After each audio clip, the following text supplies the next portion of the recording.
Yeah. We got Legendary Comic, and we back up in here, baby. Episode. This is the son and dad edition today. Gonna give y'all some of this old game and some of this new game, Jack. Now, we're gonna talk about how did you start at gambling? How did it start? Who started you off? Ladies and gentlemen, my mother started me off years ago. She used to take me gambling with her when I was 6 years old. She used to leave me in the car at the Southland Greyhound Park in West Memphis, Arkansas. How long she leave you in the car? While she gambled the whole night? She used to be gambling like for hours and hours and hours, sir. She would come out to the car and bring me some popcorn and hot dog just to check on me. And then she would go back in there and start gambling immediately and say, I'll come back and check on you later, son. Ooh-wee. Golly, that money make you do some things. But see, back then, you could leave your kids in the car. You didn't have to worry about all that crime and crazy niggas and crazy fools and kidnappers and all that. Now, you leave a child in the car, you got a charge. Child endangerment. Yes, sir. So, how did it go from sitting in the car? Did you know she was gambling? Yes, sir. I knew she was gambling. You know, it was just like I was just enjoying the moment because, hey, you know, I was enjoying the popcorn and hot dog. Yeah. I was excited. She gave you the goodies and the sweets and all that. Yeah, all that good stuff. Candy bars and sometimes even an ice cream sandwich. And that would put a smile on my face. Mm-mm. So what led to you actually putting your first dollar down, trying to make some money? Well, just watching her, you know, when all them $5 bills she used to have and $10 bills, just watching her. And I was like, I want to try that. It just like it made me more hungrier and hungrier. And she was like, it was many times I wanted to jump in there as I got older, and she was like, no. But as time went by and I got 16 years old, it was the time she took me to a card game. Yeah. And she decided to let me play. And I remember the first time I was playing, I got to play cards. They were playing $5 a game. And my first hand, I won $25. I won 3 hands in a row. And then she made me get out the game. I was so angry. So you could pass quadruple your money. Yes, sir. You was addicted from then on. I was addicted from that point on. Golly, just like that. Just like that. That's just like when somebody passed you your first blunt. Yes, sir. And you smoking weed. Absolutely. You want to know how I started smoking weed? Because you never knew this. You just know your son smoked weed. Yes, sir. Tell me how I started. Pamela used to leave little roaches in the ashtray all the time. And when I used to see y'all smoking the weed, it just smelled so good. I don't know what it was. It was just something good about it. So I said, I'm going to go one day when ain't nobody here, and I'm going to go try one of them little roaches in the ashtray. So I looked at all of them, and I sized them up, you know, which one was the longest, which one I probably could light that wasn't going to burn my hand, and I got to put it out so nobody won't know. So I lit it up the first time, and I hit it. Coughed a little bit, I put it out, looked around, wasn't nobody coming, because Pamela had the bedroom upstairs back then, and grandma's room was downstairs. So I go, I'm like, let me do it again. Do it one more time. Do it again. Then I left out. That became a habit every day for the next week or two. I would wait on her to leave and run up there. Every row she had, I fired up and hit it. That one I was like, I got to smoke me some weed. So I would get in the lounge. Sister give me $20 every week. I was like, when she give me that 20 this week, it's on. I went out and found one of the little dudes older than me. He probably I think I was about 9. Booby, you remember Booby? Yeah, I remember Booby. That's who it was. Booby probably 17. I said, man, I'm trying to get some weed. He's like, you smoking weed, little nigga? I said, yeah. He like, what you trying to get? Now see, 17 years old and I'm 9. Boy, niggas want nothing back then. He supposed to been an example and told, you know, that man got that 21 got that weed. And you know what he did? He gave me $10 worth. And he had kept all the rest of it. Okay. Now I know because I'm older, but then, I'm just happy to get the weed, period. He know I don't know what I'm supposed to get for $20. So he just came back and gave me a couple of joints, probably like 2, 3 joints. I probably had $5 worth of weed he gave me. Mm. That's how I started smoking weed. Mm. Then I learned how much weed was about a couple of weeks after that when I found out about the scale and stuff. And then they was talking about the grams, and I asked everybody how it go, what's this, what, and that's when I ain't never get beat no more when I learned that. I bought me a little scale from the corner store, and every time I buy some weed, I got my little scale. That's how I started smoking. Well, when you went from gambling, from turning $5 to 25, and then when was you able to get in the casino though?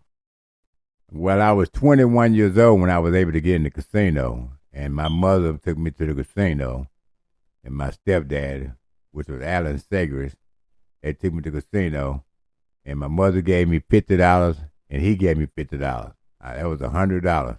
You couldn't tell me nothing. I thought I was rich. Yeah. I went to the casino. I lost that $100 so quick. Ooh. I was sick. Did you go in your pocket for some money? No, I went and asked my stepdaddy for some more money. Yeah. He said, I'm going to give you this here. Don't ask me for no more. He gave me $20. Yeah. And I took that $20 and I won maybe a couple of $100, and we came home. And I was hooked from that point on. It was on. So after that, was you at the casino every week, every weekend? Pretty much every week I was at the casino with my mother and my dad. See, I couldn't take that recipe because I knew there was a recipe for disaster. I gotta have guaranteed money, not no hope in the prayer. And I'm glad that nobody didn't take me to the casino and I didn't get the experience of winning, because they probably would hook me too.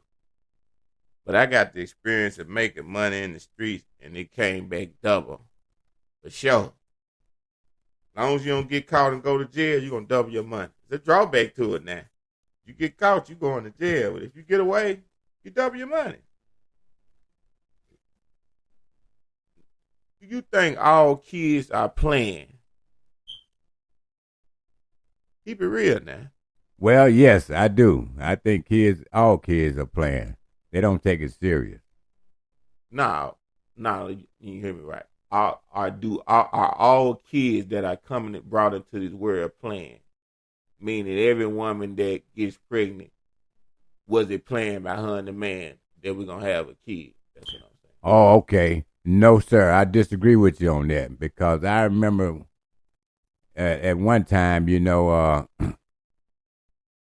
like for example, I was in a relationship, and she was on the birth control pill.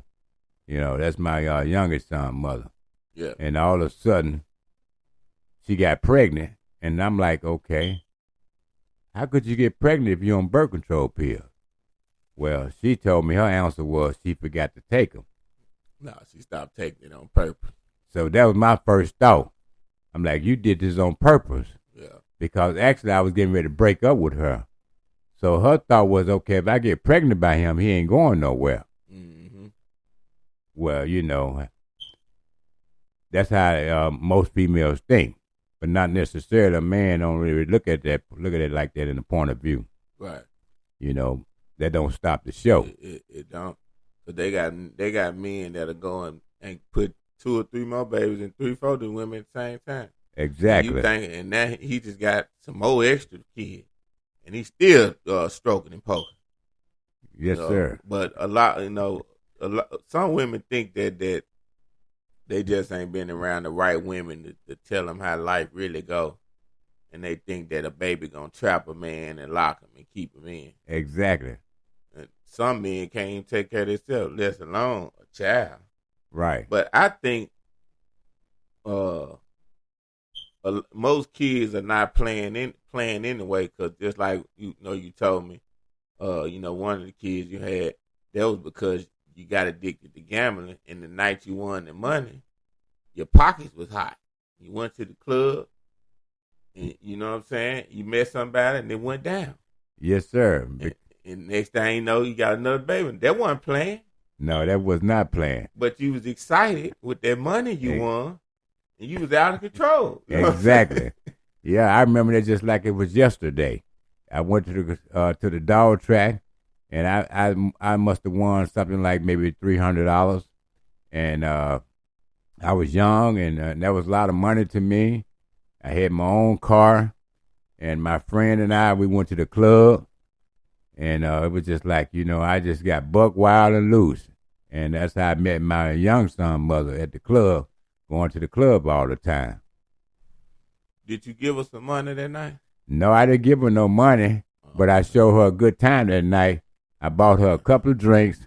I bought her something to eat because I brought her back to the house, and I wanted to have sex with her. And she was like, well, I'm hungry. Yeah. She wanted me to feed her first.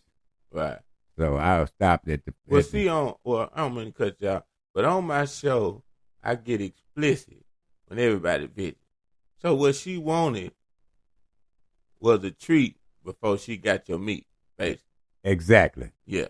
Okay, keep on going. So, with all that being said, I got her what she wanted because I wanted the treat. Right. I bought her, basically, I believe we went to McDonald's. It was something like that. Yeah. No, I take that back. It was Crystal's. That's what it was. Because Crystal would be open all night long when we leave the club. So the game ain't changed. You can buy a Crystal meal. I bought her a Crystal meal just to get a piece of that ass. Yeah, a Crystal combo. Yes, sir. And women talk about women that's selling their tail for money. And you gave it up for a Crystal burger and fries. Yes, sir. And this is going on back then. And then it's still going on today. Yes, sir. Golly. Ooh-wee. Man. See, a lot of things I think is the same. People talk different.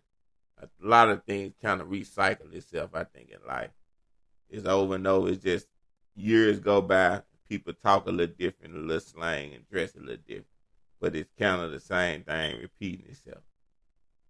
And a lot of women, that's their favorite move when they know a man ain't finna stay with them.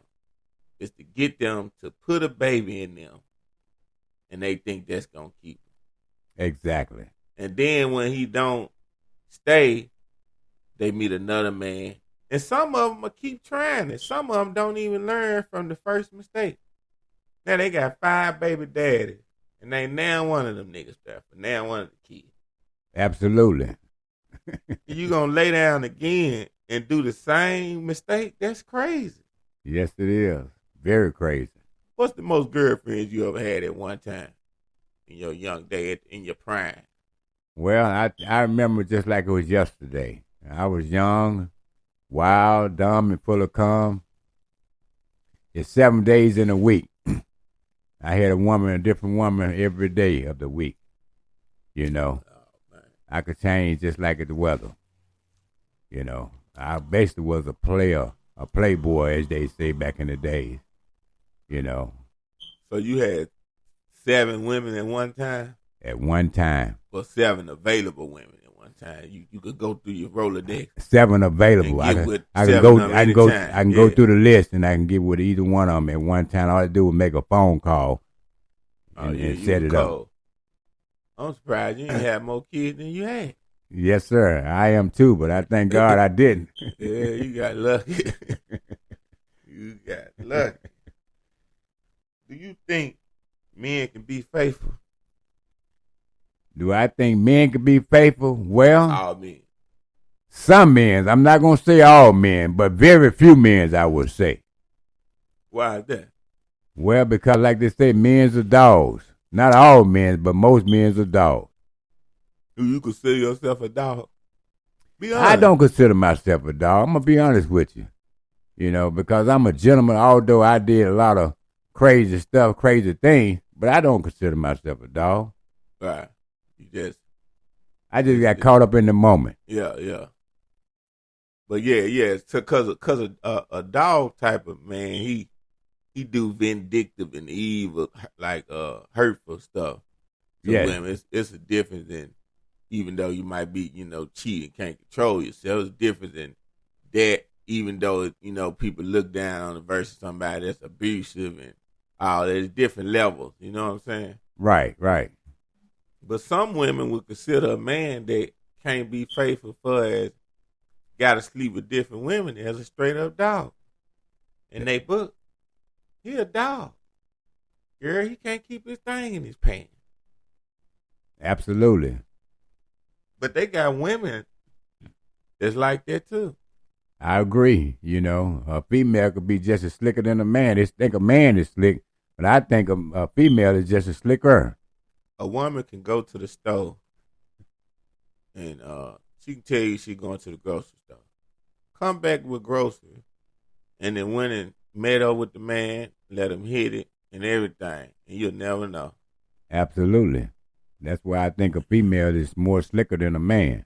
Yeah, they slicker than a man. A man Can be anyway. They be done with a lot of some of the stuff I see niggas do that call themselves players. I be like, you need to go back to the drawing board, buddy. Cause that there, that's easy to see through. It's obvious. See, what a lot of men don't understand is you got to have a lot of money to be a certain type of player. And you can be a little player and have a woman or two on the side and be able to pull it out. When you want to continuously mess with different women month to month throughout the year, you ain't got no money. You ain't going to be able to pull it out. Because one of the key things to being a player is at the same time, the main woman that you really care about, if you get it, and that's a different type of player. Some players just have a bunch of women.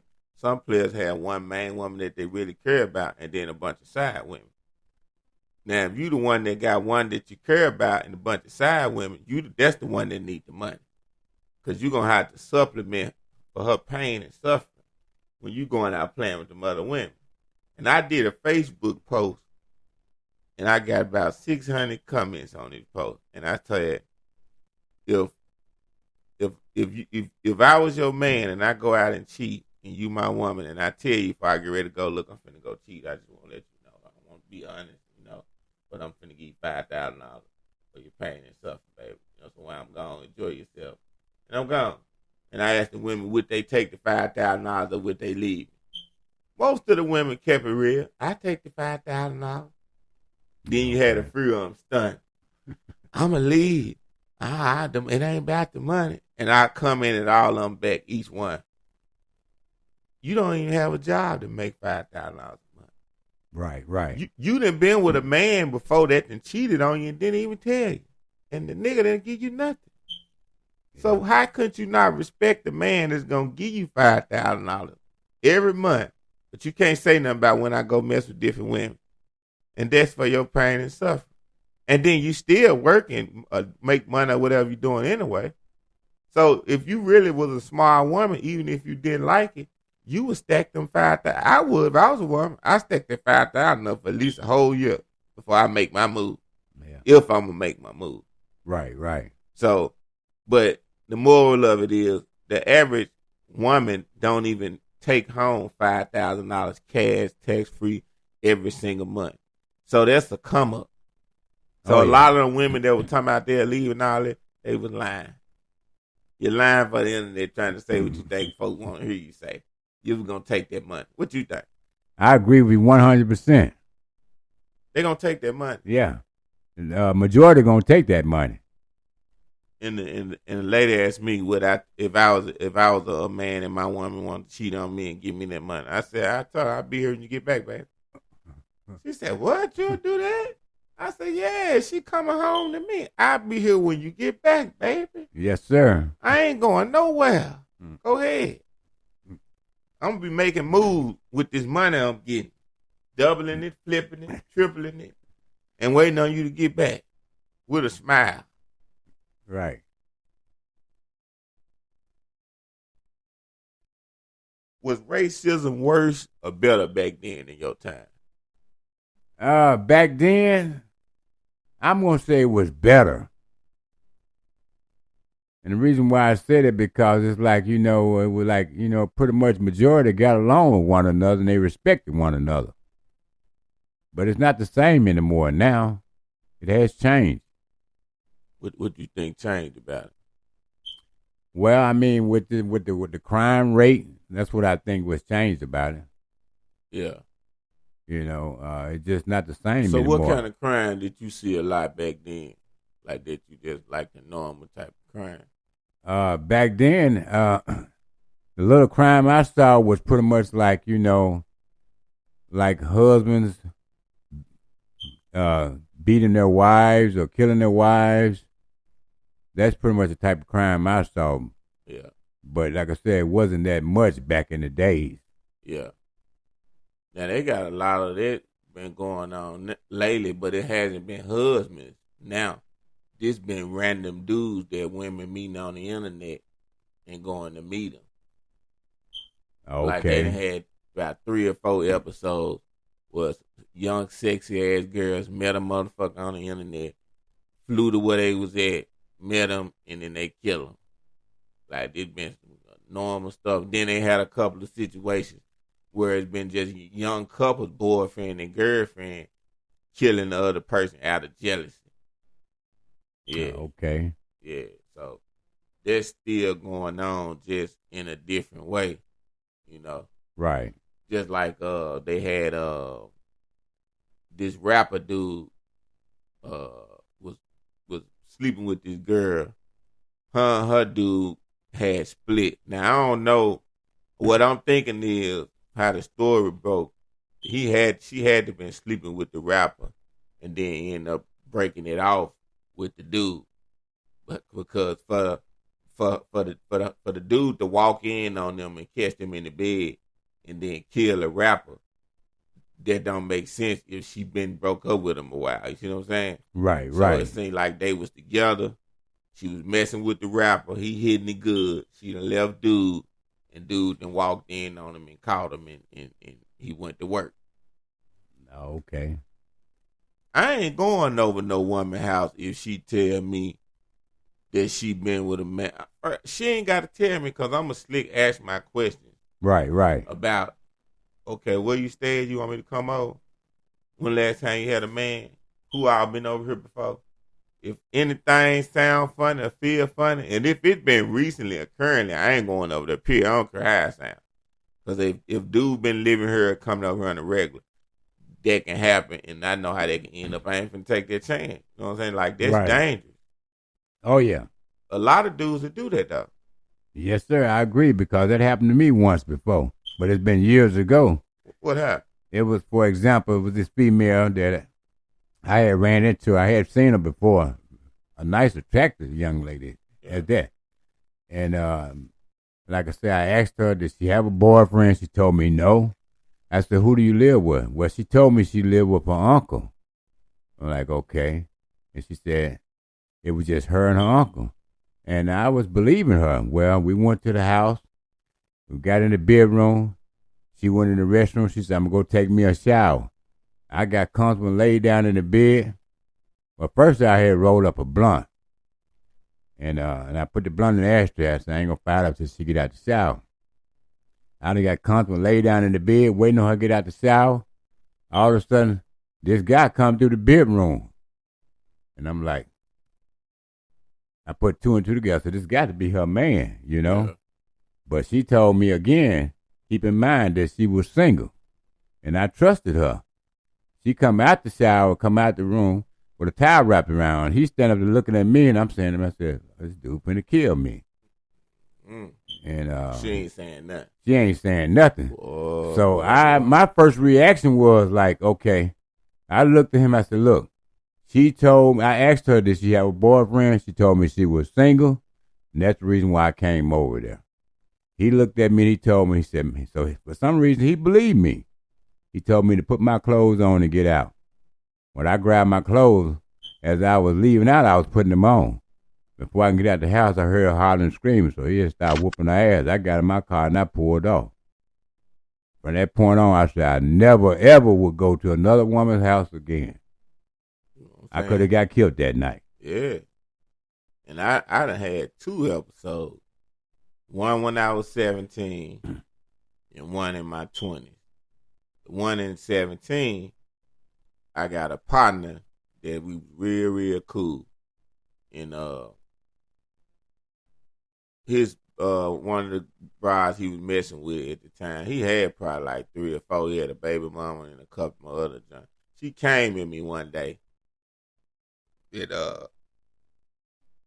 I'm talking to her and stuff like that, and some type of way she just started flirting with me. So we ended up exchanging numbers. She called me one night. She like, come kick it with me. I ain't got no car, I'm 16, going on 17. But one of my partners, he told me if I ever want to use the car, he'd let me use it. Okay. So I called him like, look, man, I need that favor, and a nice car too.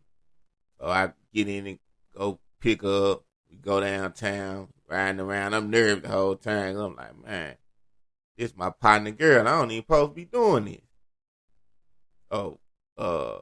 But the only reason why I did it ain't though I still wrong for doing it. He had about 3 or 4, so I'm thinking in my mind, well, I guess it won't hurt. He got plenty of them, you know what I'm saying? Right. So we down there, I'm riding around, so finally, you know what I'm saying? She like, let's go to the house.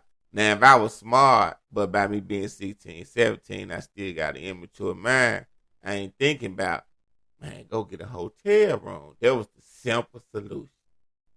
Yes, simple. Sir. Yes, sir.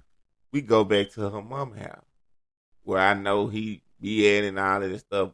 But like he wasn't staying there, but when he come, he would spend nights and stuff like that. No, okay. So this particular day, he hadn't, so we come back and get over there. I'm already kind of spooked. We pull up. She go on in, I go in. So he hadn't called her none that we was out. So we get ready to lay down in the bed and stuff like that. All of a sudden, she like, he just called. He told me he finna pull up. I'm like, what? So now I'm like, oh man, I don't know how this finna turn out. She think real fast. That's how I know she did this before. Going there with my sister and just play like you here with her. Her sister already knew what was up. Oh, okay. We sitting down on the couch. My partner walk in and he like, what's up? I'm like, what's up? He gone in the back. I'm sitting there like, wow. He do a little something, whatever, and he just came to get something, and he leave out. I'm paranoid now. I'm finna go. You know what I'm saying? I'm not staying all night. Now you done lost your mind. You know what I'm saying? Right. Yeah, I thought about that once I left. Like, man, yeah, I ain't do that no more. Right. Then when I got in my 20s, this time it wasn't no situation like that. I just met this girl. We went out, got ready to go in, went in, spent the night. I wake up, she ain't in the bed. I'm looking around, I holler her name, I don't hear nothing. Damn, where she at? I get up, I walk through, look out in the blind, I don't see nobody. So I'm like, let me call on the phone. She answered the phone. I'm like, where you at? I'm outside, I'm finna come back.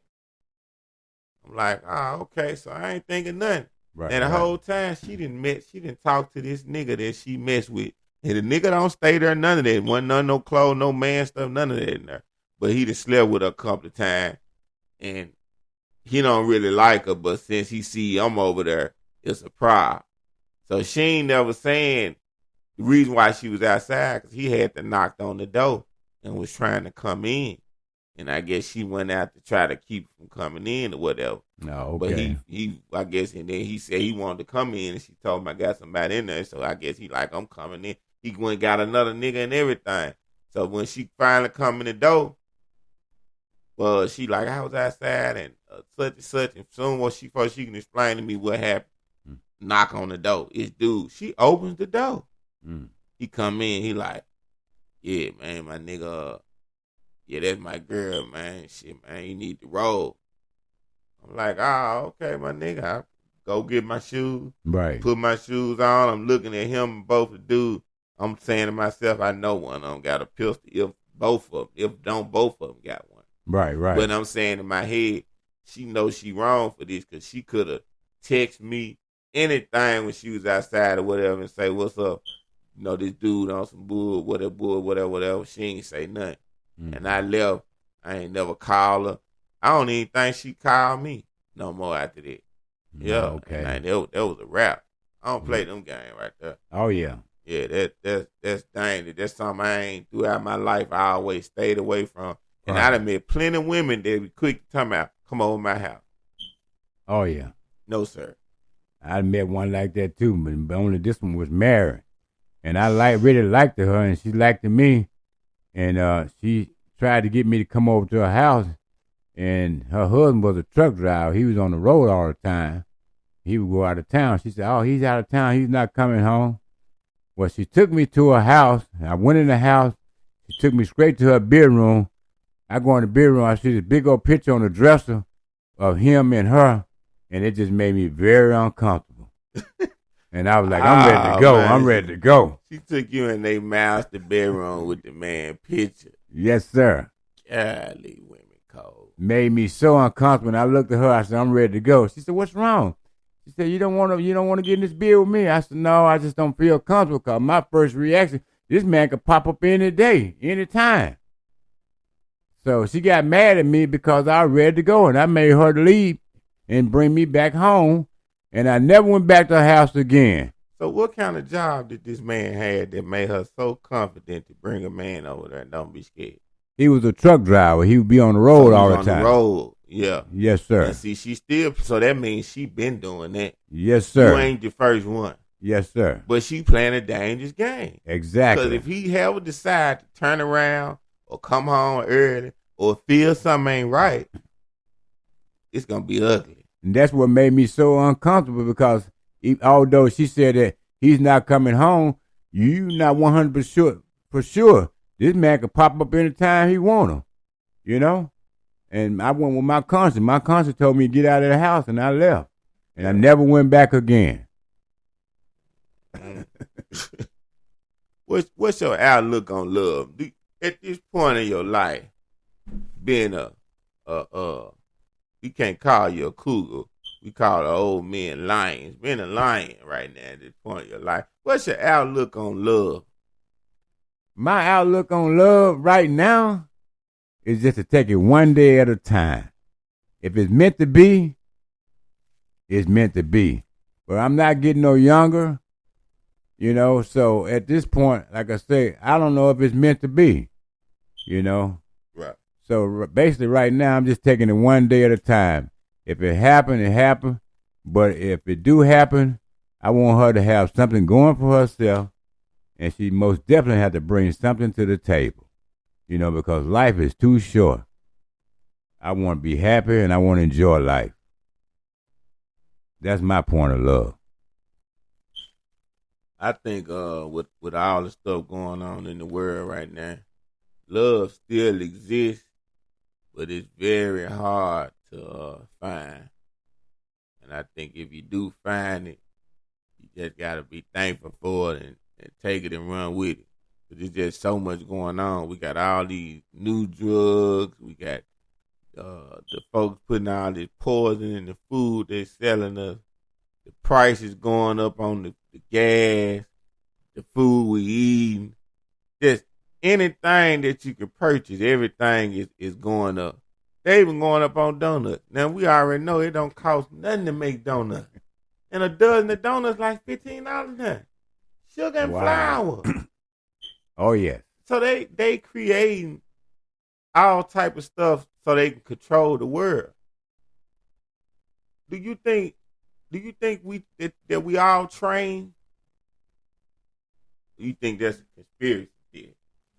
I think it's a conspiracy thing. And I agree with you 100%, you know, and it's just like back to the love part. You know, you just have to be careful because there's just so much going on these days. You know, love has got to be based on true love. You know, you just have to be careful. You know, and what I mean by that, because like I said, with all the stuff going on, you know, with all this different types of food and chemicals going on in this world today, and not only that, the sad part about it, you got females killing their husbands for insurance policy. That's pretty scary. Yeah. And you got kids killing their parents for the will. That's true. You know, it's a sad situation. You know, so I mean, you just got to be careful. You know what I'm saying? When it comes to love, you got to really know in your heart that this person has your back 100%.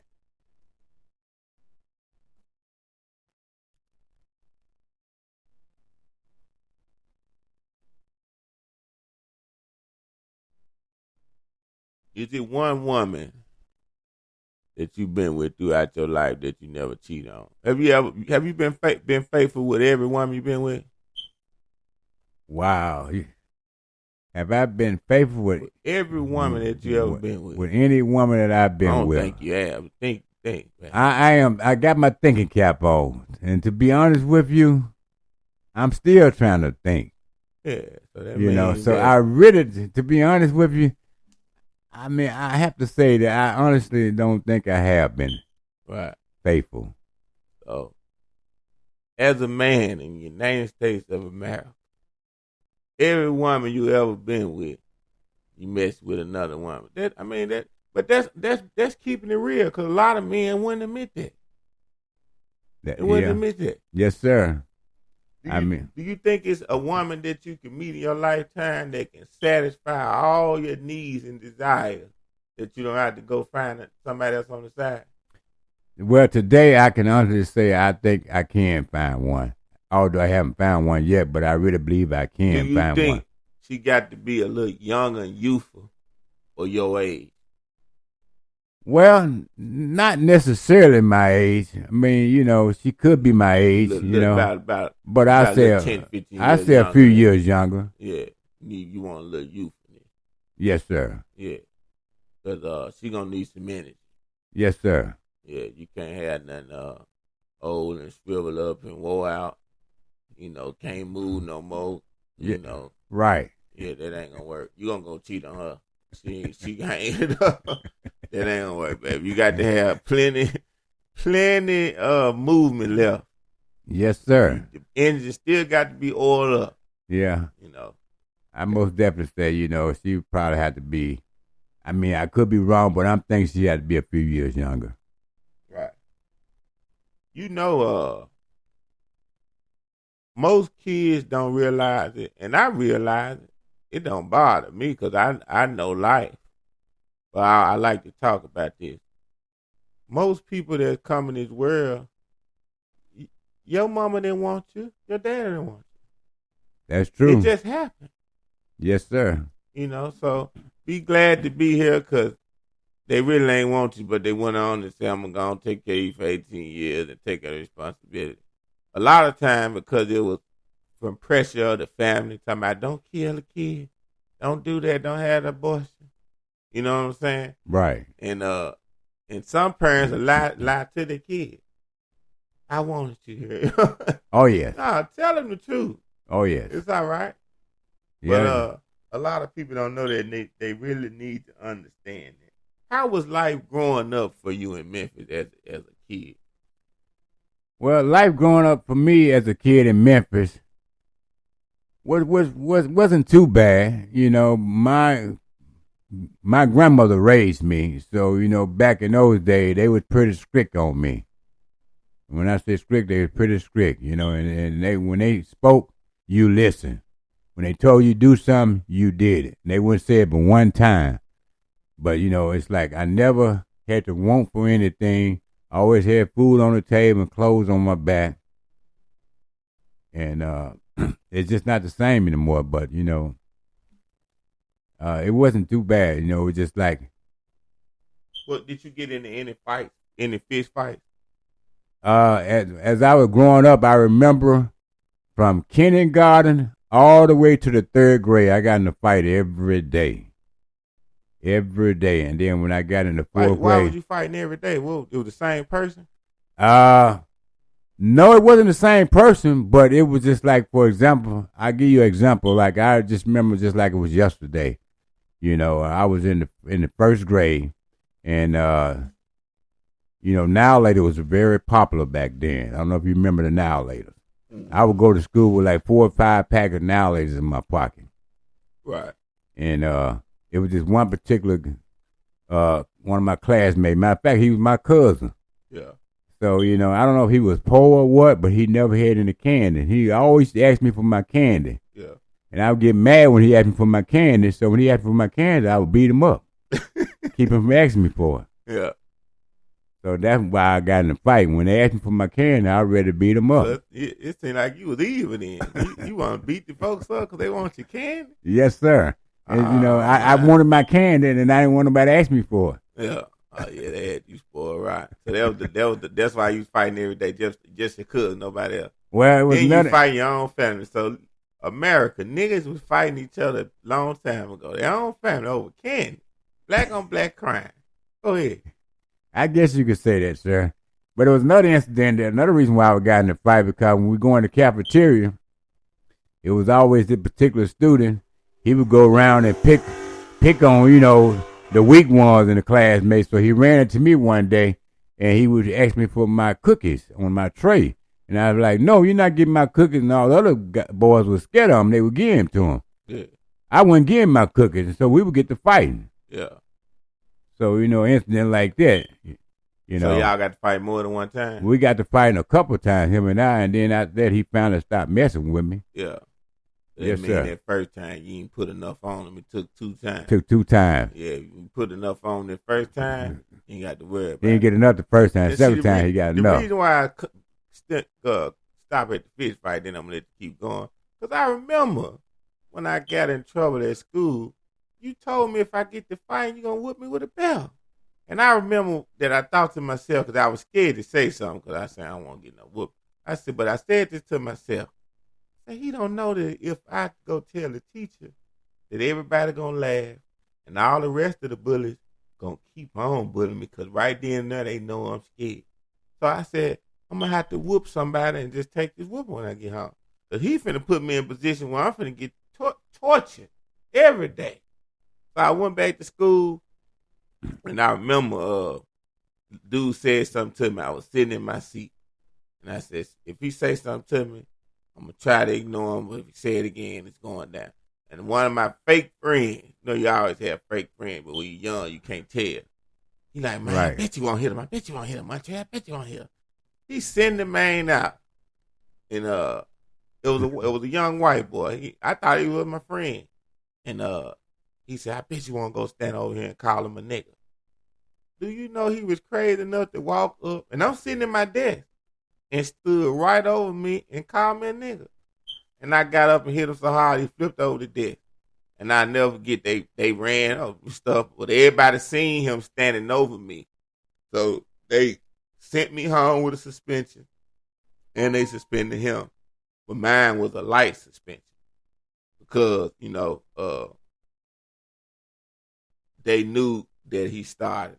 You see what I'm saying? Okay. Yeah, right. Yeah, but if it weren't for that, I'd have got in trouble. That was my first fight and then I remember another fight. There was a girl was picking on me. And when we got out the bus, she walked up on me and stuff. I wanted to whoop her so bad I was crying, but she was a girl. And she ain't hit me, but I was saying to myself, if she hit me, I'm going to go and whoop her then. But I really wanted to whoop her anyway because she had talked so crazy to me on the bus the whole ride home. Just talked crazy. And I was like, nah, I can't hit her because she a girl. And then I seen her whoop some girls. It wasn't no regular fighting she was doing. She was doing something. She was working with something. So I felt like I couldn't just let her just hit me like a normal one because she probably hit like a boy. But we end up not fighting and stuff like that. But yeah, I couldn't understand that. Don't fight in school, tell the teacher. You really can't do that in these days and time. Right, I remember that. Yeah, you remember telling me that then? Yes, sir. Yeah, I couldn't do that. And I couldn't do it. So when you got in the 6th grade, after that, you didn't get in no more fighting? When I got in the 6th grade, I didn't get in I didn't. Now take that back. I did get in one fight, and we was on the school bus. I can't remember how it started, but I remember us when we got into it. We was on the school bus getting ready to come home, and his name was Steve Hardy. I never forget. and we had started fighting, and two of the guys grabbed me, but they didn't grab him. And as they grabbed him, he got the best of me. Yeah, I had somebody do me like that too. And I was so angry. And then all of a sudden the bus driver had stopped the bus. By that time, he broke the fight up. But it made him seem like he wanted to fight because he got the last 2 licks in on me. Yeah. You know, like I said, they grabbed me, but they did not grab him. And that was the last fight I got into. And what grade that was? I was in the 6th grade. You ain't been in a fist fight ever since. I never did get in the fight no more. Oh yeah, see that's why I'm a lot more aggressive. I got in the fight in the 7th grade. My last fight in school was the 10th grade. Now that year there, I did what I was supposed to do. There was none of my fights I never started anyway, but the dude was in the 12th grade, and we was playing. Another one of my fake friends again sent me out. We sitting in the gym. They playing basketball on the court. So they shooting the ball and all that. I'm looking at dude. And the dude was used to bully folks though. It's the reason why I did. I used to watch him bully folks. He was in the 12th grade. I'm in the 10th grade. So I kind of sided him up. I felt like I could take him. And I was right. I took him. Well, so I ran. They were playing basketball every time they shoot the ball and it'll go through the hole. I get off the bleachers and run on the court and grab it and then shoot it. In the middle of their game, though. Okay. I ain't even in the game. So they're like, man, what you doing, man? Stop playing. So I'm like, okay. So I'm looking at him. He looking at me like he want to run up and say something. So he don't say nothing the first time. They shoot again. I run out. I waited about a couple more minutes. They started playing, shooting more shots, and I ran back out there again, grabbed the ball, shot a shot, walked back towards the bleachers. He run up on me this time. Man, you do that again, it's gonna go down. So my friend like, man, I know you ain't gonna let that go. I know you ain't going. You let him talk to you like that? What? That's how he hype me up. Yeah. I'm like, man, please. So I do it again. So he come walk up on me again. He talking. We don't throw no punches, and then they break it up. So the bell ring. Now we going, then you about to change class. So just so happened, dude locker like 2 lockers down from me. We kind of side by side. Okay. So he go in his locker, and I go to go in mine. And he turned around and look at me, and he said something. And soon as he said something, I just hit him. Mm. And when I hit him, he grabbed me and tried to pin me up on the locker. And that's when they all grabbed us, and if they holding us, they split us apart. He ain't never get to throw damn punch. I hit him one time, They grabbed us and broke it up. So when they took us in the little room, the principal was like, look, he just told me, like, I don't like him. He a troublemaker anyway. He said, I ain't going to even suspend you. We finna kick him out. If we had 2 weeks left for exam and school was about to be over, he said, we just going to send you home. You come back the last day and take your exam. Because by him being in the 12th grade and I'm in the 10th grade, I told him he was the bully.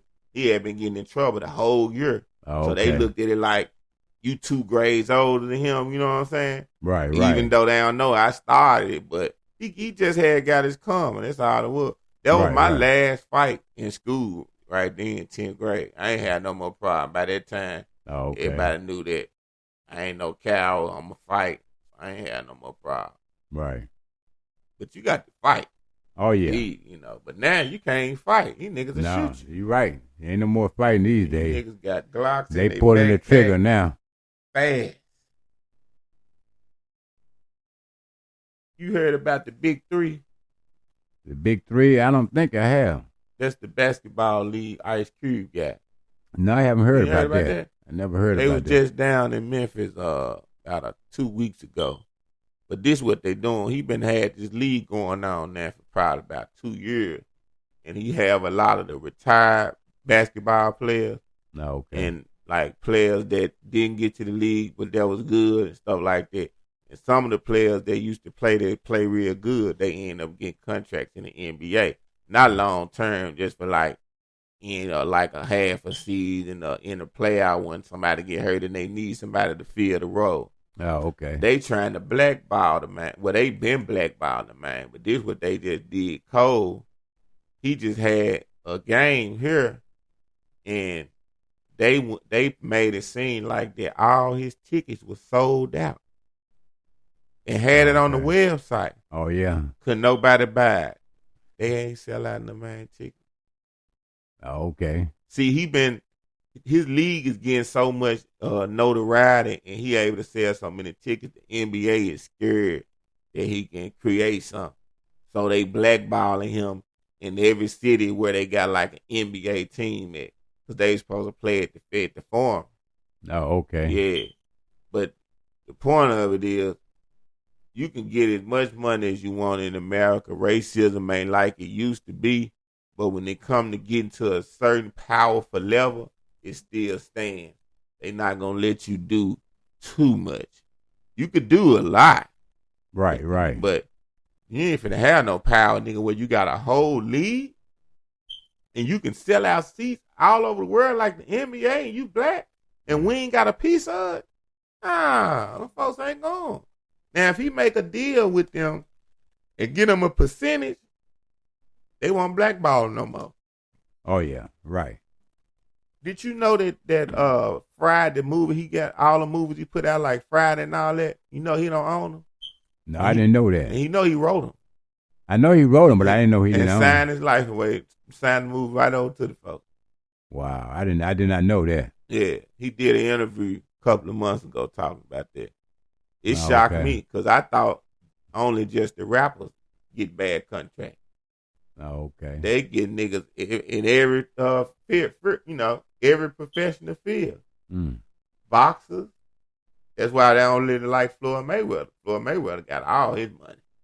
Oh, okay. Money Mayweather, all his money. You know what I'm saying? He had his own promotion team. None of that. They couldn't get a piece of it. Oh, okay. You know? What's the wildest thing that you ever did in your life, man? The wildest thing I ever done in my life? I am thinking. The wildest thing I ever done in my life. The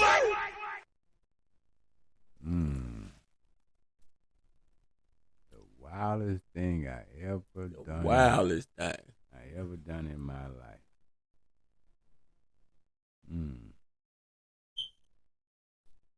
Well, I'm gonna tell you what the wildest thing I ever did.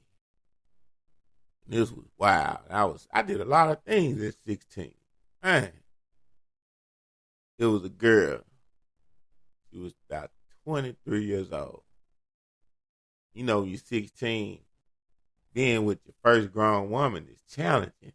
Right. It's like a prize. And it wasn't nothing I was looking for. It's just something that happened. And I have just first started hustling. And I remember one night I got ready to walk home. And I got about 2 blocks from the house. And I seen the police pass. Then they turned the lights on and like they were doing a U-turn. So the little package of drugs I had, I just tossed it to the side and kept walking real fast.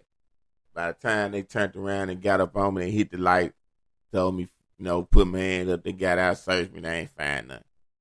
I go to jail. When they take me to jail, it ain't for, they asked me how old I was, so they taking me for curfew.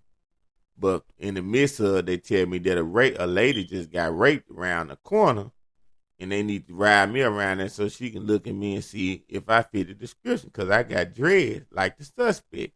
Okay. So they ride me around there. We get around there. The lady walk up. She look in the car. She looking all funny. And then all of a sudden, she walk off. So I'm saying to myself, did she say that's me or what?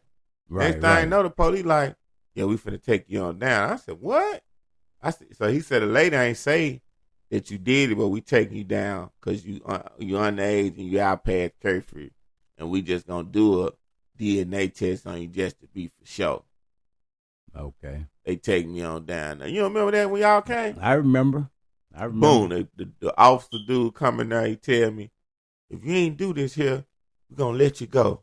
I said, well, look, I've been watching TV. I said, they got some stuff about DNA. Can y'all test me? He was like, yeah, that's what I came here for. So they took all my clothes, made me pee in the cup, took my underwear, everything. So I knew then, I'm like, I'm going to go home. Soon they check this. So boom. He like, if you ain't did it, we're going to let you go. But if you did it, we gonna burn your little ass. He talked like one of them old racists, why he said. And I was like, well, I ain't got nothing to worry about. So he come back the next day, he like, everything good, you finna get ready to go home. I'm like, okay, cool. So while I'm in jail, somebody owed me some money, come over there and try to pay me. They give it to one of my supposed to be partners. Now I'm 16, he 22. So when I get out, I see them. I'm like, man, you got my money? I gave it to what's the name? So when I run into what's the name, I ask him, what's the name? Said he gave you my money when I was in jail. He tell me he ain't give me the money. So now I go get back up on the man again and like, man, he like, yes, I did. So I'm like, okay, dude, ain't lying. So when I go back to him, I said, man, look, I ain't got to ask dude no more. I said, dude ain't finna tell no lie because he already scared to think I'm going to do something. So he was like, yeah, I got it. I'm going to pay you. I said, so you lied the first time? I'm like, man, look, just get my money. I said, I've been locked up in everything 3-4 days for something I ain't do. They just let me out. And you didn't spend my money and you grown and I'm a teenager. You supposed to be my partner. I'm looking at you like a big brother and you playing. So he took forever to pay my money and show you how come is. Mm-hmm. I used to always go over his house all the time. So I still went up. I'm mad about my money, but I'm still kicking with him. So I'm sitting over the house one time. He was one of the ones he could never be faithful. So he always gone, staying over different girls, all this other stuff. So one day he gone. He had been gone for the last few days I was over there hanging. I'm sitting on the couch. His girl lay on the floor. Lay on her stomach. All of a sudden she turned around and look at me and say, come give me a massage. I'm like, hold on. What's going on? I couldn't figure it out for myself, man. I'm like, and I said, well, this nigga ain't getting my money. What you question this for? So I got down and started getting a massage. I still ain't think nothing was going to happen. Then all of a sudden, she started touching on me. Next thing I know, I'm flipped over. She going to work. Before I realized what's going on, she bent over. I'm hitting it from the back. So now I think about what I'm doing. I'm paranoid. Now like, man, I got to stop. This man can walk her or anything. Then I thought about it again that he owed me that money. I kept going. Finished. He come here, it don't matter. Nigga, you should have gave my money. This gonna teach you that you would never mess with an underage young man again and you grown playing with me like that. When you walk in and see this here, but he didn't end up walking in and seeing. And that's how I got my first grown woman at 16. They could have charged her with statutory rape. Right, she was 22 or 23. Oh, okay. But it wasn't forced. But yeah, man. So, hey, it's what it is. I remember the wildest thing now, since you mentioned it. I had to think about it. The wildest thing I ever done in my life, and actually, I was 17 years old, and I never forget. My mother, one of her girlfriends, was having a party at her house. And she told me, she said, would you like to come having a party at my house Friday? Would you like to come? I'm like, sure. I ain't think nothing about it. And my other friend named Larry. Larry was like 2 years older than me. Larry was like 19 because I always hung around. All my friends was older than me. Yeah. I was the youngest one. Larry was 19 and I was 17.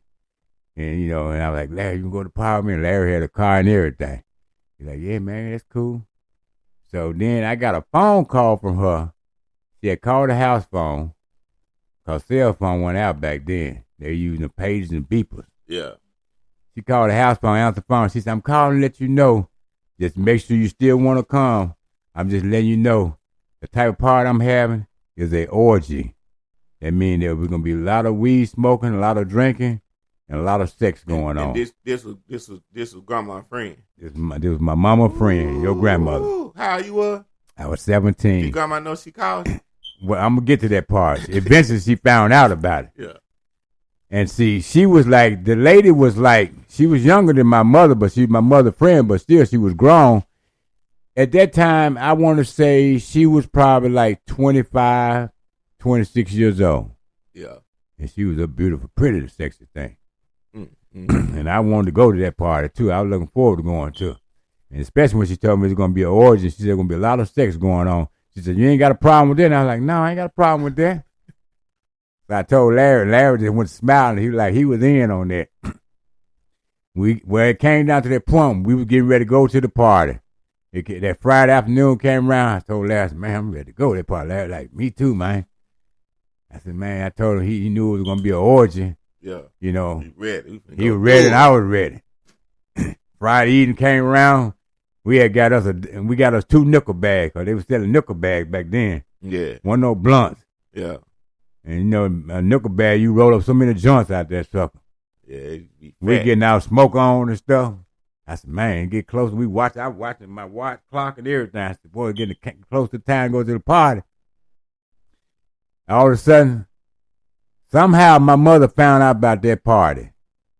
And she called her back and told her friend, her name was Doris. She said, Doris, you need to call my son and tell him he can't come to that party. Because if you do let him come to that party, you are not my friend no more. And I don't want my son to be at no orgy party. Yeah. And Doris called me back. And I answered the phone. She said, Ricky, she said, I'm sorry. You cannot come to the party. Your mama don't want you to come.